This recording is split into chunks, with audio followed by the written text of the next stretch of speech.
Баягы курбумдун үйүндө жашаганыбызга 2 жыл болгондон кийин бир күнү алмага эми башка квартирага чыгып алчы.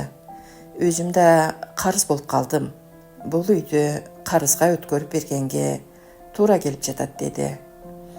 Ошентип ал жактан чыгууга туура келди. Көп өтпөй ошол үйдүн бет маңдайынан квартира чыгып калды.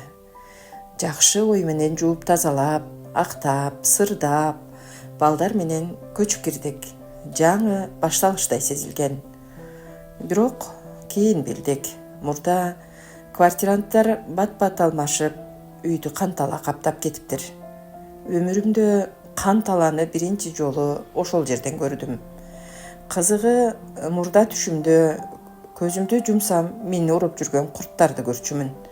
Кийин ошолор чыныгы жашоодо материалдашып кеткендей сезилди. Кантала менен жашоо оңой эмес экен. Квартиранын акысын төлөп койгонбуз. Дароо чыгып кетүүгө мүмкүн эмес болду. Ошентип 1 жылга жакын ошол азап менен алышып жашадык. Ошол убакта көп ойлондум. Кээде жашоодо эң көп кыйналган адамдар жаман адамдар эмес экен. Тескерисинче ишенчээк, жумшак, баарына жардам бергиси келген адамдар көбүрөөк чарчап калат окшойт. Анткени алар башкаларды сактап жатып, өзүн унутат. Башкалардын көңүлүн ойлоп жатып, өзүнүн жүрөгүн укпай калат. Мен да көп жолу өзүмө суроо бердим. Эмнеге ушундай адамдар көбүрөөк сыналат? Бирок кийин түшүндүм. Эгер дүйнөдө жалгыз эле катуу адамдар жашаса, анда бул дүйнө эбак эле муздап калмак. Эгер баары эле өзүн ойлосо, анда бирөөнү көтөргөн кол, бирөөнү сактап калган сөз, бирөөгө жылуулук берген жүрөк калмак эмес.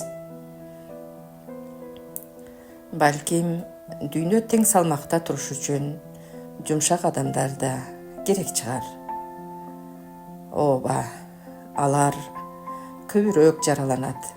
Бирок ошол эле адамдар көбүрөөк сүйөт, көбүрөөк кечирет, көбүрөөк жарык калтырат.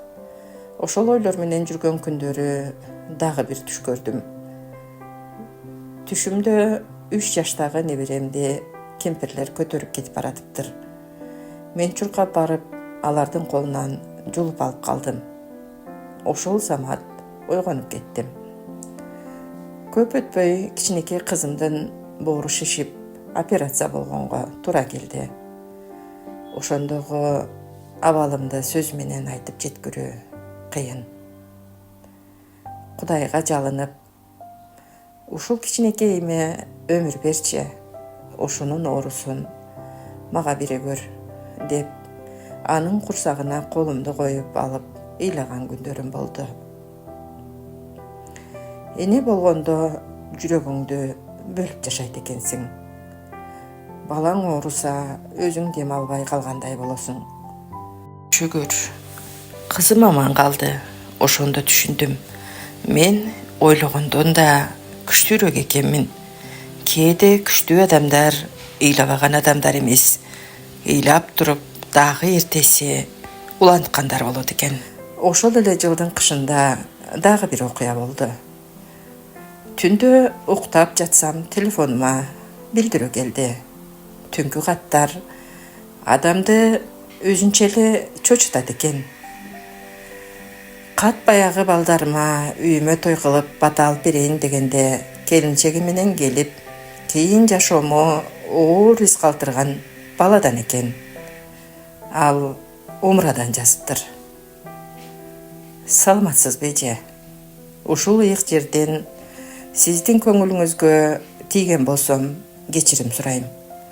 Үй бүлөңүз менен кайра жакшы турмушка кайтышыңызды каалайм. Катты окуп алып көпкө чейин уктабай жаттым. Оюмда менин кечиргеним эмне? Алла кечирсин. Бирок канча кыйынчылык алып келдиңер. Канча огур күндөр өттү. деген ойлор айланып жатты. Ошол күнү биринчи жолу өзүмдү аяган жокмун. Болгонун кабыл алдым. Ошондо дагы бир нерсени түшүндүм.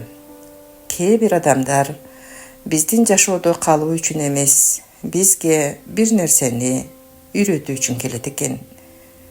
Кээ бир адамдар сүйүүнү үйрөтөт. Кээ бир адамдар сак болууну үйрөтөт. Кээ бир адамдар болсо өзүңдүн баркыңды кеч түшүнгөнгө себеп болот экен. Ошол түнү биринчи жолу ичимден акырын гана айттым.